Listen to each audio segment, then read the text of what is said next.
Hey, party people, it's Cliff. Be honest, do I look like a lot smarter, or do I look like one of those evil mad scientists who works for the supervillain in the name of science, but gets killed halfway through the movie? Oh man, I love these glasses. They're great. Just got them, prescription, and that's always one of those things, right? I had a dentist appointment, and then went and got these glasses, but 2 weeks ago, I set up a glasses appointment. Went in, got my eyesight done, expert professional in there, and came up and picked up these glasses today, and the clarity is just a little bit better. Like my eyes are totally fine, but putting on these glasses, it's like just a boost. That's what it is. And this guy's had his lights on for since, I don't know, yesterday. Oh no, he's still there. All right, he's in the car. But one of the things I want to show you is that the reason why the glass doctor and the dentist are making the money is because they provide value to people. They help me see better. And that's the one thing that like, if you want to make it anywhere in life, you got to work with people, you got to help them out, you got to develop skills that are valuable to other people. And in this day and age, some of those skills are less attractive than what they used to be back in the day. And good Lord, I could read everything. Like, I could read this giant school bus in front of me. Stop, and lights are flashing red. I totally look like an evil villain. It's great. I also look more intelligent too. That's what glasses does to you. They either make you the villain or they make you super smart. But no, like, that's the whole thing, right? AI, like, the whole thing with AI is like there is a theory that my buddy Tayun had, and it was a good theory. It's that something's gonna happen where Google or Amazon or Facebook, like, their website and their services are just gonna go down, right? Nobody's gonna be able to upload, nobody's gonna be able to process payments. Like, they're going to lose billions of dollars, and it's going to be like for days, right? And what is going to happen is that they're going to recognize this, and they're going to recognize, like, oh, like, AI isn't the entire future that it was like promised to be. And then they're going to have to hire back everybody in order to fix all of the problems that they're causing today. And that's the foresight, right?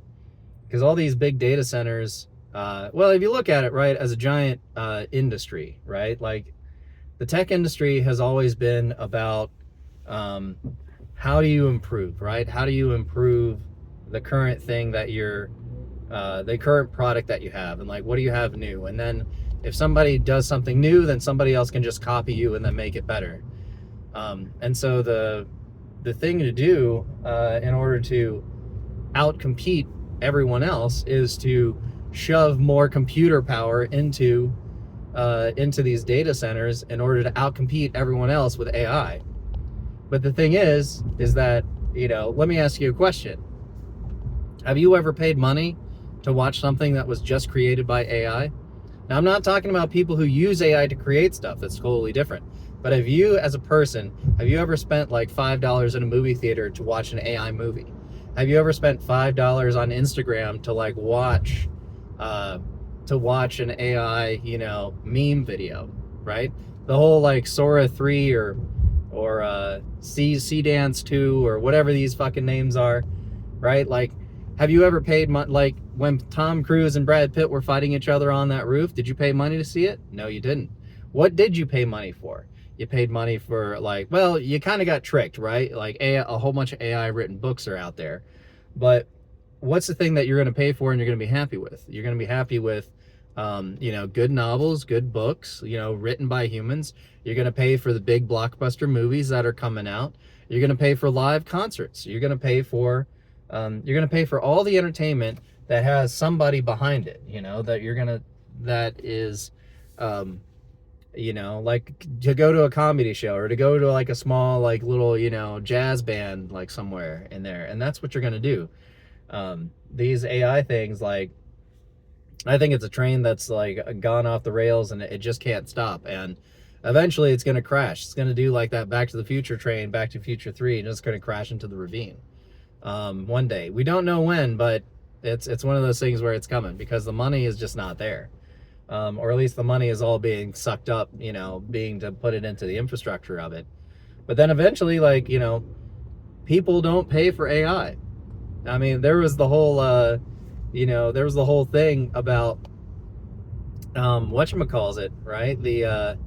All of the graduation ceremonies that happened in the last couple of weeks, and the students booing the older folks about, AI is the future, AI is doing this. It's like, I mean, it could probably help, just like a washing machine helps wash my clothes, I mean, there is some cool stuff like this Anthropic AI stuff where it can actually build a website and build a code for you.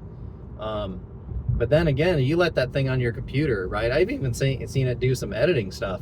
It's like you let that thing on your computer and like it's gonna mess stuff up. It's gonna mess stuff up, and then all of a sudden your life is gonna get turned upside down. It happens slowly, but when it does happen, that's it. It's over.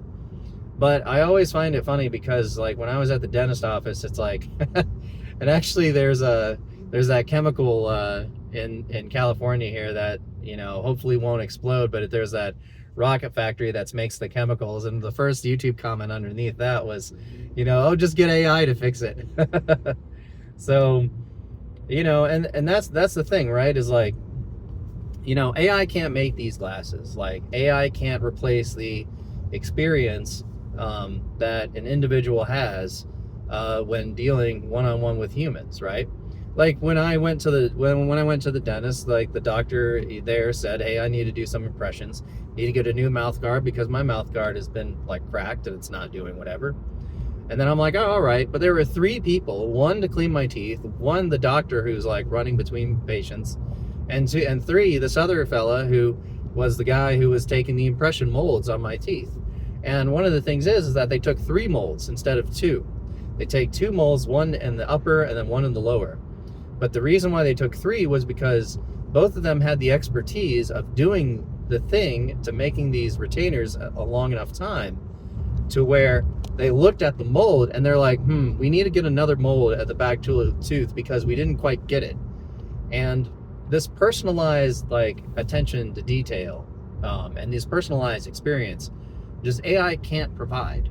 And it's one of those things where like it's all connected. Like you as a person that goes out into the world, provides value to other people, that value comes back in the form of money or benefits and that type of thing. And I really like Chase Hughes, his take on money, and I've kind of ingrained it, and I do thank him for it. Like he said in one of his videos, where money is a thank you. Money is a thank you for giving me entertainment. Money is a thank you for like getting me to see better. Money is a thank you for taking my like experience and jobs and like, making sure that your business or your company runs, right? What do we got going up here? We got something going up here. Some construction work happening. That's okay. We'll figure it out. But essentially, that's what leads you to the success, I think, in the AI age. It's that, how, as you as a person and your experience, how do you provide value to other people? How do you provide value to a company? And I know everybody's like, maybe not everybody, but everyone's like, oh, why should you work for your boss in the company and terrible like working conditions and all that. And here I am, got the announcement that I was laid off, a month and a half ago, and still going to work. I got 3 more weeks left, and then I don't know if I'll be driving to work too occasionally. But that was also one of the things I was getting the glasses, because everyone, if you think about it, everyone's a little bit selfish. Because if I didn't spend the money to get my eyesight and everything, I would have lose that insurance. So I'm like, hey, might as well take advantage of it and take advantage of everything. And understanding the system that we live in, understanding the system that you're a part of, and understanding that human relationships are the things that create actual real value in the world, and experiences with humans that actually create real connections and real things, like these glasses, like getting my teeth fixed. Like, that's the thing that's valuable. And then that's the thing that's valuable. You know, it's not just entertainment. It's like how to change a tire, right? Like how to fix cars. Like, a lot of things that are valuable in our world are not glamorous. They're very boring. They're very basic. Sometimes there's a necessity for them. And then the trick to survive these boring jobs, at least for now, till you get to like another place, another thing that you want to do, is to find out how in your particular job you are helping people, right? Now, granted, sometimes you get the customer and they're just not all right in the head, and maybe you deal with that every day, and I'm sorry to hear that, because working in customer service is an entire different beast than working with a group of professionals that help you, that where you go and you do your thing in the job market. So that's my thing. It's like, work with a group of professionals, try to work with professional customers. I mean, that's sort of like business 101, is like, try to develop a monopoly. And then when you develop a monopoly, it's like only work with clients that are like, yep, like, great, thank you for the work. Here you go. Here's all the money. Thank you for this. Thank you for that. Who don't complain. But, anyway, I think my next job is going to be working for a big old super evil villain who's going to, because now that I have glasses, I'm automatically a scientist. And automatically I'm gonna create some nefarious things that helps my supervillain get up and go and do the things. But man, I could see like 3 different stoplights all the way down to the thing. It's amazing. But hey, look, like, real talk, like, provide value to people, be kind to others, be nice to others, and have a direction and pursue, and then you're gonna be okay. Just have a good day. I hope you guys are doing all right. And don't worry, I won't tell the supervillain to take over the city or whatever. I'll have some fail safe that I've overlooked in the science experiment or whatnot. So that way everybody will be totally okay. So, I hope you guys are doing good. Stay safe out there, and until next time. Oh yeah, I guess I should say, like, subscribe and do all that shit for YouTube, I guess. I don't care. I just want to have a good time, just like I want you guys to have a good time. All right, well, I'll catch you guys later in the next one. Bye.